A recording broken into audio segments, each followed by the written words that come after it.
Hello friends, welcome back to my channel. आज हम लोग बात करें क्लास 9th मैथमेटिक्स की, जिसका एग्ज़ाम आज हो रहा है और इसका मैं आंसर लेकर के आया हूं। तो चलिए स्टार्ट करेंगे हम लोग ये वीडियो देखना स्टार्ट करेंगे क्वेश्चंस को। सबसे पहला यहाँ पे क्वेश्चन आप लोग देख सकते हैं, निम्नलिखित में से कौन सी परिमेय संख्या है। तो यहाँ पे आपको जितना भी दिया गया है इसमें आपका ऑप्शन नंबर डी सही होगा, 2 ये परिमेय संख्या। अगला क्वेश्चन हम लोग देखेंगे तो 6 गुना रूट 8 का मान क्या होगा। तो ये हो जाएगा आपका ऑप्शन नंबर ए, 4 रूट 3। अगला सवाल हम लोग देखेंगे तो यहाँ है x इक्वल टू रूट 5, तो x माइनस 1/x का मान क्या होगा। ये हो जाएगा आपका ऑप्शन नंबर बी, 4/√5। अगला सवाल हम लोग देखेंगे तो यहाँ पे है एक्स स्क्वायर माइनस ए एक्स माइनस 15 का एक गुणनखंड x माइनस 3 हो तो a का मान क्या होगा। तो यहाँ पे आपका a का मान हो जाएगा ऑप्शन नंबर ए, -2। अगला सवाल हम लोग देखेंगे तो A square minus B square equal to क्या होगा। तो ये फार्मूला होता है A square minus B square equal to A plus B into A minus B, यानी कि ऑप्शन नंबर बी। अगला सवाल आप लोग देख रहे होंगे यहाँ पे X plus A into X minus B equal to what. तो इसका सही आंसर हो जाएगा आपका, ये फार्मूला होता है एक्स स्क्वायर प्लस ए माइनस बी एक्स माइनस में ए बी। अगला सवाल हम लोग देखेंगे यहाँ पे आपका अगला सवाल है ए प्लस बी माइनस सी का होल स्क्वायर इक्वल टू क्या होगा। तो इसका सही आंसर हो जाएगा आपका option number B, A square plus B square plus C square plus 2ab minus 2bc minus में 2ca। अगला सवाल हम लोग देखेंगे तो यहाँ है एक्स माइनस वाई का whole cube equal to what. तो इसका फार्मूला हो जाएगा आपका option number C, X cube minus Y cube minus 3xy into X minus Y. अगला सवाल हम लोग देखेंगे तो यहाँ पे आपका 2x प्लस वाई का होल स्क्वायर इक्वल टू, यहाँ पे इसका सही आंसर हो जाएगा आपका option number C, 4x square plus 4xy plus Y square. अगला सवाल हम लोग देखेंगे तो यहाँ पे है 2a plus 2b plus 2c का होल स्क्वायर। इसका सही आंसर हो जाएगा आपका 4a square plus 4b square plus 4c square plus 8ab plus 8bc plus 8ca, ये होगा आपका सही आंसर। अगला सवाल हम लोग देखेंगे तो यदि x equal to X plus 1/x equal to 6, तो X square plus 1/x square का वैल्यू क्या होगा। तो इसका सही आंसर हो जाएगा आपका ऑप्शन नंबर सी, 34। अगला सवाल है यदि a plus B plus C बराबर 5, तो A B plus B C plus C A equal to 4, तो A square plus B square plus C square equal to what. तो इसका सही आंसर हो जाएगा आपका ऑप्शन नंबर बी, 17। अगला सवाल हम लोग देखेंगे तो यहाँ पे है यदि व्यंजक x प्लस 2 बहुपद X square plus M X plus 14 का एक गुणनखंड हो तो m का वैल्यू क्या होगा। तो इसका हो जाएगा आपका ऑप्शन नंबर ए, यानी कि 9। अगला सवाल हम लोग देखेंगे तो यहाँ पे है किसी त्रिभुज का एक बाही कोण 100 डिग्री है, तो इसके दोनों सम्मुख अंतः कोण समान है, तो प्रत्येक अंतः कोण का मान होगा, ये हो जाएगा आपका ऑप्शन नंबर डी, यानी कि 50 डिग्री। अगला सवाल हम लोग देखेंगे तो यहाँ पे है एक त्रिभुज में किसी एक शीर्ष पर अपने बाह्य कोण की माप 95 डिग्री है। यदि एक सम्मुख अंतः कोण का मान 45 डिग्री है तो दूसरे अंतः कोण का मान क्या होगा। तो ये हो जाएगा आपका ऑप्शन नंबर सी, 40 डिग्री। अगला सवाल है त्रिभुज ABC में कोण A बराबर 60 डिग्री, कोण B बराबर 80 डिग्री तथा कोण B और C के अर्धक O बिंदु पर मिलते हैं, तो कोण BOC का मान क्या होगा। तो इसका हो जाएगा आपका ऑप्शन नंबर डी, 140 डिग्री। अगला सवाल है यदि किसी त्रिभुज का एक कोण अन्य दो कोणों के योग के बराबर हो तो वह त्रिभुज अनिवार्य रूप से होगा। तो यह होगा आपका ऑप्शन नंबर ए, समद्विबाहु। अगला सवाल हम लोग देखेंगे तो यहाँ पे है यदि त्रिभुज ABC सर्वाक्षम त्रिभुज DEF हो तो त्रिभुज DEF की कौन सी भुजा त्रिभुज ABC की भुजा AB के बराबर होगा। इसका हो जाएगा आपका ऑप्शन नंबर सी, DE के। अगला सवाल हम लोग देखेंगे तो किसी त्रिभुज ABC व त्रिभुज DEF में angle A equal to angle F, angle B equal to angle D और AB इक्वल टू FD हो तो इन त्रिभुजों में सर्वाक्षमता का कौन सा शर्त लागू होगा। तो इसका हो जाएगा आपका एंगल साइड एंगल, यानी कि ऑप्शन नंबर ए। अगला सवाल हम लोग देखेंगे तो प्रत्येक परिमेय संख्या होती है, तो ये हो जाएगा आपका ऑप्शन नंबर डी, एक वास्तविक संख्या। अगला सवाल है 7 टू द पावर 1/2 इंटू 9 टू द पावर 1/2 का मान क्या होगा। तो ये दोनों को मल्टीप्लाई कर देंगे तो 63 पे पावर आ जाएगा 1/2, यानी ऑप्शन नंबर सी। अगला सवाल है 2 to the power 0 plus 7 to the power 0 upon 5 to the power 0 का मान होगा। तो इसका सब का वैल्यू होगा 1, सॉरी इसका जो सही आंसर हो जाएगा आपका, इसका वैल्यू 1 अब +1 तो ये 2/1 = 2 यानी ऑप्शन नंबर सी। अगला सवाल हम लोग देखेंगे तो यहाँ √3 टू द पावर √3 के पास पावर है -2 किसके बराबर होगा, तो ये होगा आपका ऑप्शन नंबर बी यानी 1/3 के बराबर। अगला है आपका यहाँ पे देख सकते हैं 2 to the power 0 + 1 to the power 0 का वैल्यू होगा, तो दोनों का वैल्यू 1 + 1 = 2 हो जाएगा यानी ऑप्शन नंबर ए। अगला सवाल है 2 × 0 का मान होगा, तो ये होगा आपका ऑप्शन नंबर बी 0। अगला सवाल हम लोग देखेंगे तो यहाँ पे है 5 to the power 2 × 5 to the power 3 का मान है, तो इसका आपका हो जाएगा दोनों का पावर मल्टीप्लाई, तो यानी 3 × 6 यानी 5 टू पावर 6। अगला सवाल है हम लोग का 23 to the power 8 upon 23 power 7 का मान है, तो ये हो जाएगा आपका 23 यानी कि ऑप्शन नंबर बी। अगला सवाल है 2 टू द पावर 3 का × 5 का मान होगा, तो यहाँ पे आप इन दोनों को मल्टीप्लाई कर देंगे तो 2 टू द पावर 15। अगला सवाल हम लोग देखेंगे तो यहाँ पे है 10 to the power 0 × 20 to the power 0 का वैल्यू क्या होगा, तो 1 × 1 = 1 यानी ऑप्शन नंबर डी।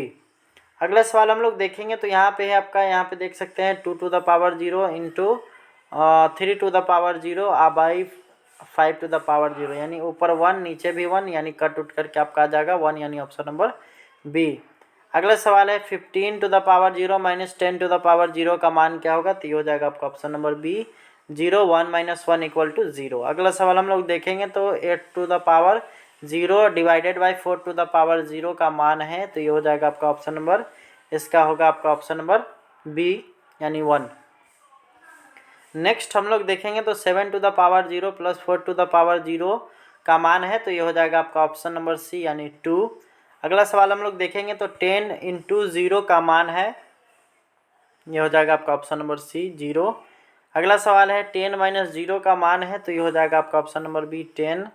अगला सवाल हम लोग देखेंगे तो 2 टू द पावर 10 + 20 - 0 का मान होगा, तो ये होगा आपका ऑप्शन नंबर बी 40। अगला सवाल हम लोग देखेंगे तो 10 to the power 0 + 20 to the power 0 - 10 to the power 0 का मान होगा, तो ये होगा आपका ऑप्शन नंबर ए 0। अगला सवाल है 6 to the power 2/3 × 6 to the power 1/3 का मान होगा, तो इसका जो आ जाएगा वो होगा आपका ऑप्शन नंबर बी 6। अगला सवाल हम लोग देखेंगे तो यहाँ पे है निम्नलिखित में से कौन सा बहुपद है, ये होगा आपका ऑप्शन नंबर सी। ये बहुपद नहीं हो सकता क्योंकि x जो है वो बटा में हो गया, ये रूट के अंदर x हो गया और यहाँ भी रूट के अंदर x हो गया, इसलिए ये नहीं हो सकता है, ये भी नहीं, और इसलिए इसका सही आंसर हो जाएगा आपका ऑप्शन नंबर सी बचा हुआ। अगला सवाल हम लोग देखेंगे तो शून्य बहुपद का घात होता है, तो होगा शून्य बहुपद का घात वो 0 होता है यानी ऑप्शन नंबर बी। अगला सवाल है px = x + 4, तो px + px - का मान क्या होगा, तो यहाँ पे आपका देखिएगा तो इसका सही आंसर हो जाएगा ऑप्शन नंबर सी 8। अगला सवाल है बहुपद √3 का घात होगा, तो ये होगा आपका ऑप्शन नंबर सी, सॉरी √3 का घात होगा, तो यहाँ √3 का अगर घात देखिएगा √3 का घात यानी 3 टू द पावर 1/2 यानी कि इसका हो जाएगा आपका ऑप्शन नंबर, सॉरी बहुपद बोल रहा है इसलिए इसका ऑप्शन नंबर बी यानी 0 होगा। अगला सवाल हम लोग देखेंगे तो यहाँ पे है आपका x = 1 पर बहुपद x² - x - 1 का मान होगा, तो ये होगा आपका ऑप्शन नंबर डी -1। अगला सवाल हम लोग देखेंगे तो p + q + r = 0, तो pq + q + r³ बराबर होंगे, इसका हो जाएगा आपका option number B 3pqr। Next सवाल है यहाँ पे हम लोग का √a + √b और √a - √b बराबर होंगे, तो इसका हो जाएगा आपका ऑप्शन नंबर सी यानी a - b। अगला सवाल हम लोग देखेंगे तो 2x + 4y का होल स्क्वायर इक्वल टू क्या होगा, तो ये होगा आपका option number B 4x² + 16xy + 16y²। अगला सवाल हम लोग देखेंगे तो यहाँ पे है x² + 7x + 12 के गुणनखंड है, तो ये हो जाएगा आपका ऑप्शन नंबर सी यानी x + 3 × x + 4। अगला सवाल है यहाँ 2√x + 2√y का वैल्यू क्या होगा, ये होगा आपका option number B 4x + 4y + 8√xy। अगला सवाल है x - y का होल स्क्वायर इक्वल टू क्या होता है, तो ये हो जाएगा आपका ऑप्शन नंबर सी x² - 2xy + y²। अगला सवाल है y = 2 का आलेख एक रेखा है, जो ये हो जाएगा आपका ऑप्शन नंबर सी x अक्ष के समांतर और मूल बिंदु से दो मात्रक की दूरी पर होगी। अगला सवाल हम लोग देखेंगे तो यहाँ पे हो जाएगा एक बिंदु का भुज धनात्मक होगा, तो ये हो जाएगा आपका ऑप्शन नंबर सी, प्रथम तथा चतुर्थ चतुर्थांश में। अगला सवाल है दो सरल रेखाएं ए बी एवं सी डी एक दूसरे को ओ पर काटती है, यदि कोण ए ओ सी प्लस कोण सी ओ बी प्लस कोण B O D equal to 274 degree हो तो कोण ए ओ डी की माप क्या होगी, तो ये होगा आपका ऑप्शन नंबर ए 86 डिग्री। अगले सवाल हम लोग देखेंगे तो दो सरल रेखाएं ए बी एवं सी डी परस्पर ओ पर कटती है, यदि angle B O D equal to 63 degree तो एंगल बी ओ सी की माप क्या होगी, तो ये हो जाएगा आपका ऑप्शन नंबर बी यानी 117 डिग्री। नेक्स्ट क्वेश्चन है एक न्यून कोण का पूरक कोण होगा, तो ये होगा आपका ऑप्शन नंबर ए न्यून कोण। अगला सवाल हम लोग देखेंगे तो यहाँ पे है एक न्यून कोण का संपूरक कोण होगा, तो ये हो जाएगा आपका ऑप्शन नंबर ए अधिक कोण। अगला सवाल हम लोग देखेंगे तो यहाँ पे है ए एक्स माइनस बी का whole square equal to what, ये हो जाएगा आपका A square X square plus B square minus 2ab x। Next हम लोग देखेंगे तो angle A B triangle A B C में angle C equal to 70 degree, तो angle A plus angle B का वैल्यू क्या हो जाएगा, तो ये हो जाएगा आपका ऑप्शन नंबर सी 110 डिग्री यानी कि 110 डिग्री। अगला सवाल हम लोग देखेंगे तो यहाँ पे आपका लिखा हुआ एक पासे को 50 बार फेंकने पर निम्नलिखित परिणाम प्राप्त हुए, तो यहाँ पे आपका परिणाम दिया गया है और यहाँ पे बारंबारता दिया गया है, तो इसमें क्या बोलता है सम संख्या आने की प्रायिकता क्या होगी, ये हो जाएगा आपका ऑप्शन नंबर डी यानी कि 12/25। अगला सवाल हम लोग देखेंगे तो बहुपद P X equal to X square minus 11x plus 30 के शून्यक होंगे, तो इसका हो जाएगा आपका ऑप्शन नंबर डी x 6,5 यानी कि इसका हो गया ये। अगला सवाल हम लोग देखेंगे तो यहाँ पे है आपका यदि दो समांतर चतुर्भुज एक ही आधार और एक ही समांतर रेखाओं के बीच स्थित हो तो उनके क्षेत्रफलों का अनुपात क्या होगा, इसका हो जाएगा आपका ऑप्शन नंबर डी 1:1। अगला सवाल हम लोग देखेंगे, अगला सवाल है आप लोग का कि यदि एक त्रिभुज और एक समांतर चतुर्भुज एक ही आधार पर है तथा एक ही समांतर रेखाओं के बीच स्थित है तो त्रिभुज और समांतर चतुर्भुज के क्षेत्रफल का अनुपात क्या होगा, ये हो जाएगा आपका ऑप्शन नंबर सी 2:1। अगला सवाल हम लोग देखेंगे तीन असंरेखीय बिंदुओं से गुजरने वाले वृत्तों की कुल संख्या कितनी होगी, इसका हो जाएगा आपका ऑप्शन नंबर ए 0। अगला सवाल हम लोग देखेंगे तो चतुर्भुज के सभी कोणों का योगफल कितना होता है, तो ये हो जाएगा आपका ऑप्शन नंबर बी यानी कि 360 डिग्री।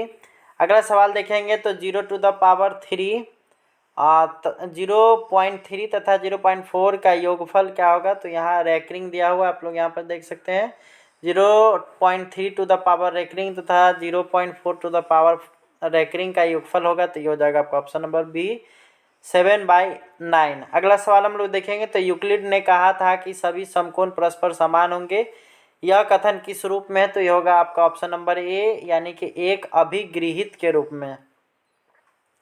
अगला सवाल है यदि एक त्रिभुज पी क्यू आर में angle P equal to 50 degree तथा angle Q equal to 80 degree तो एंगल पी क्यू आर की सबसे बड़ी भुजा क्या होगी, तो ये होगा आपका option number B P R.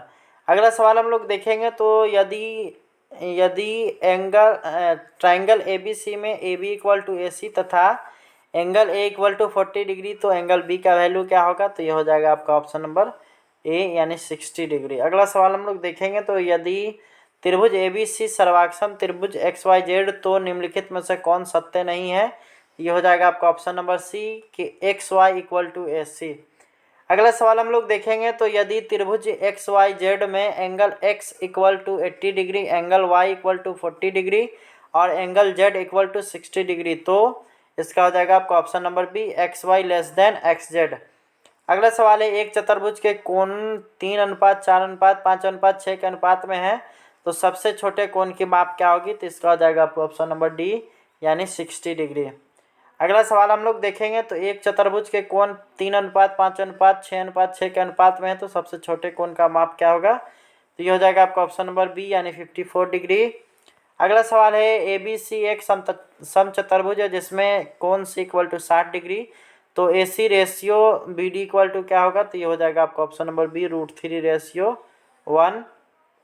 अगला सवाल है दो घनों के आयतन का अनुपात 1:27 है तो इसका संपूर्ण पृष्ठ क्षेत्रफलों का अनुपात क्या होगा, तो ये होगा आपका ऑप्शन नंबर सी, यानी 1:9। अगला सवाल हम लोग देखेंगे तो 13 सेंटीमीटर त्रिज्या वाले वृत्त की एक जीवा की लंबाई 10 सेंटीमीटर है, तो वृत्त के केंद्र से उस जीवा की दूरी क्या होगी। तो इसका सही आंसर हो जाएगा आपका, ये होगा आपका ऑप्शन नंबर सी, √69। अगला सवाल हम लोग देखेंगे तो यहाँ पे है, यदि एक त्रिभुज ABC का आधार 6 सेंटीमीटर और शीर्ष लंब 8 सेंटीमीटर है तो क्षेत्रफल होगा, तो ये होगा आपका option number B, 24 centimetre square. अगला सवाल हम लोग देखेंगे तो यहाँ पे है, यदि एक त्रिभुज की भुजा 16 सेंटीमीटर, 30 सेंटीमीटर और 34 सेंटीमीटर है तो इसका क्षेत्रफल क्या होगा, तो ये होगा आपका option number A, 240 centimetre square. अगला सवाल है, ABC में BC = A, CA = B तथा AB = C हो तो त्रिभुज ABC की परिमिति क्या होगी, तो ये हो जाएगा आपका option number B, A + B + C। अगला सवाल है, यदि एक त्रिभुज की भुजा 7 सेंटीमीटर, 24 सेंटीमीटर, 25 सेंटीमीटर है तो उसका क्षेत्रफल होगा, तो ये होगा आपका option number C, 87.5 centimetre square. अगला सवाल है, एक समबाहु त्रिभुज ABC की भुजा 6A इकाई है तो इसकी ऊंचाई क्या होगी, ये हो जाएगा आपका ऑप्शन नंबर बी, 3√3A इकाई। अगला सवाल हम लोग देखेंगे तो एक बेलन की त्रिज्या और ऊंचाई क्रमशः R और H इकाई हो तो उसका आयतन क्या होगा, तो ये होगा आपका ऑप्शन नंबर ए, πr²h। अगला सवाल हम लोग देखेंगे तो 38.5 सेंटीमीटर स्क्वायर क्षेत्रफल वाले वृत्त की त्रिज्या क्या होगी, तो ये होगा आपका ऑप्शन नंबर बी, यानी कि 3.5 सेंटीमीटर। अगला सवाल है, एक घनाभ की लंबाई, चौड़ाई, ऊंचाई क्रमशः AB और C इकाई है तो घनाभ के पार्श्व पृष्ठीय क्षेत्रफल होगा, तो ये हो जाएगा आपका option number A, 2 × A + B × C वर्ग इकाई। अगला सवाल हम लोग देखेंगे तो यहाँ पे है, यदि किसी घन जिसका आयतन भी है के प्रत्येक कोण को दोगुना कर दिया जाए तो नए घन का आयतन क्या होगा, तो ये हो जाएगा आपका ऑप्शन नंबर सी, 8V। अगला सवाल हम लोग देखेंगे तो यहाँ है, यदि किसी घन जिसका आयतन भी है के प्रत्येक कोण को तिगुना कर दिया जाए तो उसके नए घन का आयतन होगा, तो ये होगा आपका ऑप्शन नंबर सी, 27V।